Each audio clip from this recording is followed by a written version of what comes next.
नमस्कार बंधुरा आमी कृष्णादी तोमरा देखछो एपार बांगलार मुखरोचक रान्ना चैनल। एपार बांगलार मुखरोचक रान्ना चैनेले सबाइके स्वागत। आशा करी तोमरा सबाई खूब भालो आछो। आजके तोमादेर नतून एकटा रेसिपि देखाबो, अत्यंत सुस्वादु, दारुण सुंदर देखते, दारुण सुंदर खेते, रेस्टुरेंट स्टाइले पनीर चाना मसाला। मांसेर स्वाद भूले এই চানা মশলা সবাই খাবে। দেখো কি সুন্দর দেখতে হয়েছে, অত্যন্ত সুস্বাদু। এরকম চানা মশলা যদি ঘরে বানিয়ে নেওয়া যায় তাহলে আর রেস্টুরেন্টে যাওয়ার দরকার নেই। অতি সহজেই এই চানা মশলা ঘরে প্রত্যেকে বানিয়ে নিতে পারো। প্রত্যেকটা স্টেপ আমি দেখাবো, যদি ফলো করো তাহলে তোমরাও অনায়াসেই পারবে। আমার চ্যানেলে নিত্য নতুন রান্না ছাড়া নানা ধরনের ক্রিয়েটিভ ভিডিও দেয়া হয়। সেই ভিডিওগুলো দেখার জন্য প্রত্যেকে চ্যানেলটিকে সাবস্ক্রাইব করে নিও বন্ধুরা। কিভাবে বানাই এসো দেখে নিই। কাবুলি ছোলা বড় চানা ভিজিয়ে রেখেছিলাম ওভারনাইট। 7-8 বার ভালো করে ধুয়ে জল ঝরিয়ে প্রেসার কুকারে দিয়ে দিলাম। 200 থেকে 250 গ্রাম ছোলা নিয়েছিলাম। 2টো তেজপাতা দিলাম, অল্প একটু গরম মশলা, এলাচ মুখ চিরে দিলাম।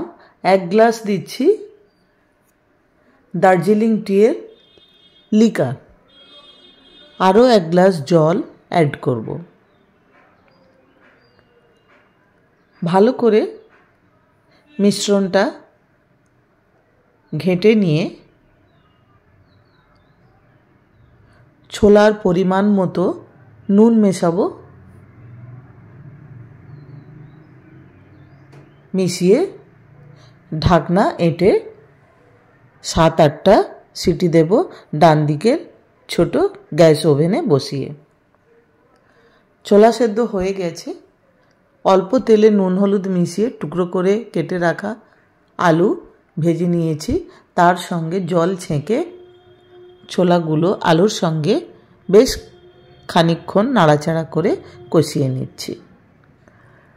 তেল গরম হয়ে যেতে ফোড়নে দিয়েছি 2টো তেজপাতা, 1টা শুকনো লঙ্কা, 5 ফোড়ন, অল্প একটু জিরে। ভাজা ভাজা হতে দিয়েছি পেঁয়াজ। পেঁয়াজটা ভালো মতো লাল করে ভাজা হয়েছে। 2টো টমেটো টুকরো করে কাটা ছিল পেঁয়াজের সঙ্গে, এটাও ভালো মতো ভেজে নেব।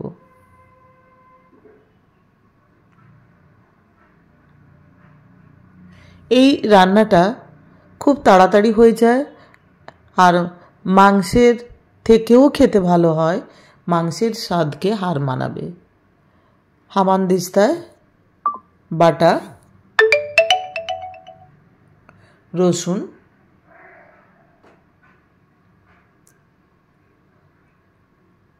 ভালো করে ভেজে নেব পেঁয়াজ আর টমেটোর সাথে। রসুনটা ভাজা হয়ে গেলে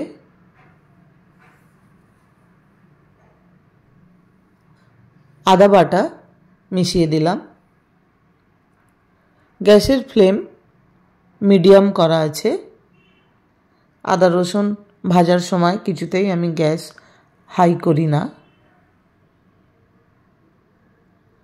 হালকা আছে এই দুটো ভালো করে কষালে আদা রসুনের ফ্লেভারটা ইনট্যাক্ট থাকে। সুন্দর একটা রং আসার জন্য অল্প একটু চিনি দিলাম। চিনিটা পুড়ে খুব সুন্দর একটা ক্যারামেলাইজড হয়ে যায় চিনিটা তেলের উপরে দিলে, আর খুব সুন্দর একটা রং আসে। তো আমার এই পর্বে কষানো হয়ে গেছে। এবার মশলা মেশাচ্ছি। দেখো হলুদ দিলাম পরিমাণ মতো, এটা যে যেমন পরিমাণ মতো বানাবে সেই পরিমাণ মতো মশলা মেশাবে। আমি এখানে কয়েকটি মশলা মেশালাম, প্রত্যেকটি মশলার নাম বলে দিচ্ছি। লঙ্কা, হলুদ, জিরে, মরিচ, ধনে, আর 1 চামচ দিয়েছি চিকেন মশলা, যেটা প্যাকেটে কিনতে পাওয়া যায়। সমস্ত মশলা পেঁয়াজ টমেটোর সাথে ভালো করে মিশিয়ে আবারও কষিয়ে নেব। যদি মনে করো টাইট লাগছে তাহলে অল্প অল্প জল মিশিয়ে কষতে হবে। গ্যাসটা লোয়ের দিকে থাকবে।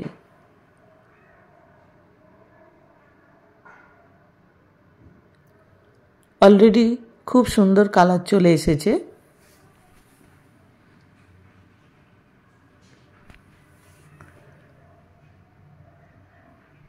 তেলও ছেড়ে দিয়েছে দেখো। বেশ কয়েকবার নাড়াচাড়া করে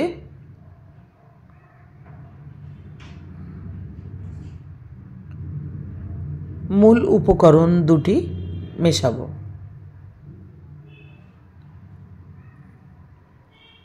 মূল উপকরণ আলু আর চানা মিশিয়ে দিলাম। এগুলো মশলার সাথে বেশ কয়েকবার নাড়াচাড়া করে কষিয়ে নেব। মাঝে মাঝে একটু জল মেশাবো।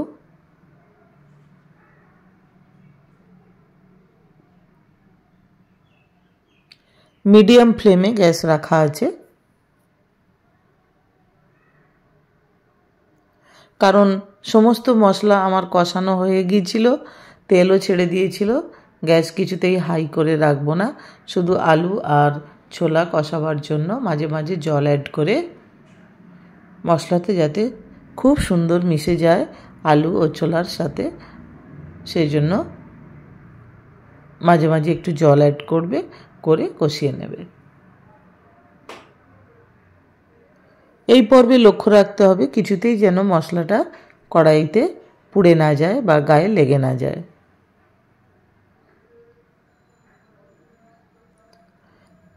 ভালো মতো কষানো হয়ে গেছে। পরিমাণ মতো আমি জল দিয়ে দিলাম। এমন জল দিলাম মূল উপকরণ জলের নিচে থাকবে। ঝোল করলে যেমন জল দেয়া হয় সেরকম একটু বেশি জল দিতে হবে। ছোলা সেদ্ধ আছে জানি, কিন্তু আরেকটু ভালো করে সেদ্ধ করব। চাপা দিয়ে বেশ খানিকক্ষণ রেখেছি, যতক্ষণ না আলুটা সেদ্ধ হয়। এবারে দেখে নিচ্ছি আলু সেদ্ধ হয়ে গিয়েছে। খুন্তি দিয়ে একটু বড় সাইজের আমি আলুগুলো কেটেছিলাম, আলুগুলো কড়ার গায়ে লাগিয়ে লাগিয়ে ভেঙে দিচ্ছি। আলুটা মিলেমিশে গেলে স্বাদ আরও খোলে, আরও খেতে ভালো হয়।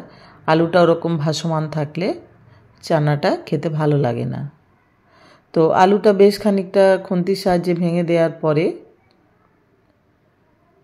তেজপাতা অংশগুলো তুলে ফেলে দিচ্ছি। এখন যতটা ঝোল দেখতে লাগছে এতটা ঝোল থাকবে না, পুরো গা মাখা মাখা হবে। এবার ডালের কাঁটা দিয়ে আলুগুলো তো ভেঙে দেবই, আর ছোলাগুলো হালকা হাতে প্রেস করে কিছু ছোলা হাফ ভাঙবো, হাফ একটু মিশিয়ে দেব, আর হাফ পোর্শন একটু গোটা গোটা থাকবে। সব ছোলা কিন্তু মিশিয়ে দেব না, ভেঙে দেব না। হালকা হাতে এরকম করে কিছু কিছু ছোলা হাফ ফেটে যাবে, কিছু দু চারটে ছোলা মিশে যাবে, আর বাকি ছোলা গোটা গোটা থাকবে। এটা হালকা হাতে করতে হবে, বুঝে করতে হবে, তবে পুরো উপকরণটা খেতে খুব ভালো লাগবে। গরম মশলা মেশালাম, 1 চামচ ঘি মেশাচ্ছি,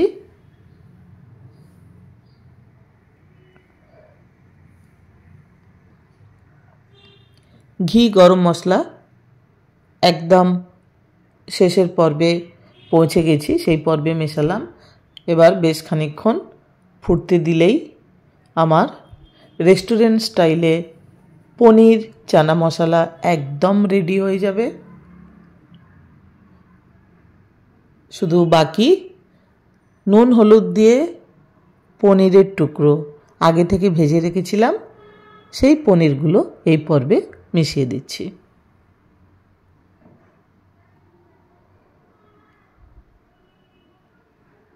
অলরেডি খুব সুন্দর কালার চলে এসেছে। পনিরটা জাস্ট একটু 2-3 মিনিট ফুটতে দেব। পনিরও বেশ খানিকটা ঝোল টেনে আরও নরম একদম তুলতুলে হয়ে যাবে, মুখে দিলে গলে যাবে।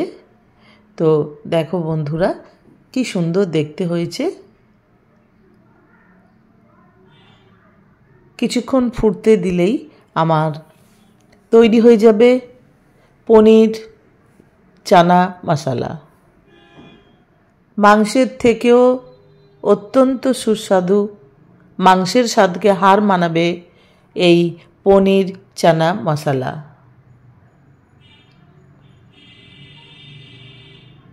খেতে অত্যন্ত মজাদার, দেখতেও দারুণ সুন্দর। অনেক দিন পরেই আমি বানালাম। বানাবার সময় ভাবলাম যে এটাকে নিশ্চয়ই আমি ক্যামেরাবন্দি করব ও আমার বন্ধুদের সঙ্গে শেয়ার করব। পনিরটা কি নরম হয়েছে, তুলতুল করছে জাস্ট। বেশ কয়েকবার নাড়াচাড়া করে নেব। চানা মশলা একদম রেডি হয়ে গেছে খাওয়ার জন্য। গরম গরম রুটি পরোটার সঙ্গে খাওয়া যেতে পারে। প্লেটে সার্ভ করে দেখাচ্ছি। দেখো বন্ধুরা কেমন দেখতে হয়েছে।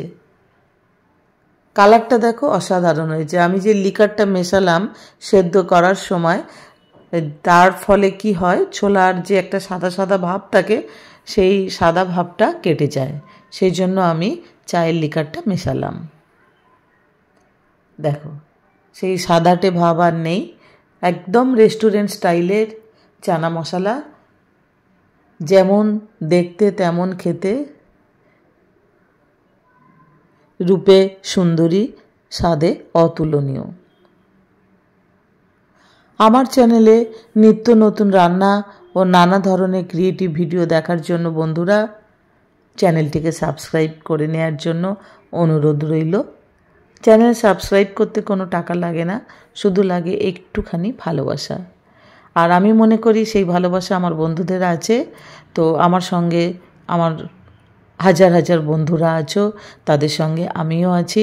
নতুন নতুন রেসিপি, নানা ক্রিয়েটিভ ভিডিও নিয়ে তোমাদের সঙ্গে আমি চিরকাল থাকবো, এই কমিটমেন্ট করতে পারি।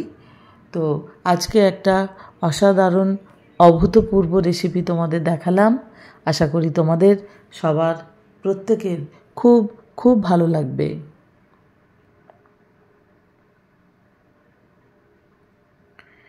চ্যানেল সাবস্ক্রাইব করে বেল আইকন যদি প্রেস করে রাখো তাহলে সবার আগে নোটিফিকেশান পাওয়া যাবে নতুন কোনো রান্না বা ভিডিও আপলোড করলেই। দেখো বন্ধুরা কি অসাধারণ দেখতে হয়েছে, লোভনীয় দেখতে হয়েছে। মনে হচ্ছে এখনই খেতে বসি। অসাধারণ, জাস্ট ফাটাফাটি খেতে হয়েছে। মানে কি বলবো, আমার বলার কিছু নেই যে এত সুন্দর একটা রান্না অতি সহজে আমি বানিয়ে ফেললাম, সেটা ভাবাই যায় না। রেসিপিটা কেমন হয়েছে অবশ্যই আমাকে কমেন্টে জানাবে। প্রত্যেকের কমেন্ট আমি পড়ি এবং উত্তর দিই। প্রচণ্ড লোভনীয় এরকম একটি রেসিপি তোমাদের সঙ্গে শেয়ার করলাম। আজকে এই পর্যন্ত। সম্পূর্ণ ভিডিওটা দেখার জন্য ধন্যবাদ। আবার নতুন কোনো রেসিপি ও ক্রিয়েটিভ ভিডিও নিয়ে তোমাদের সামনে হাজির হব। ততদিন পর্যন্ত সবাই সুস্থ থেকো, আনন্দে থেকো, নিরাপদে থেকো।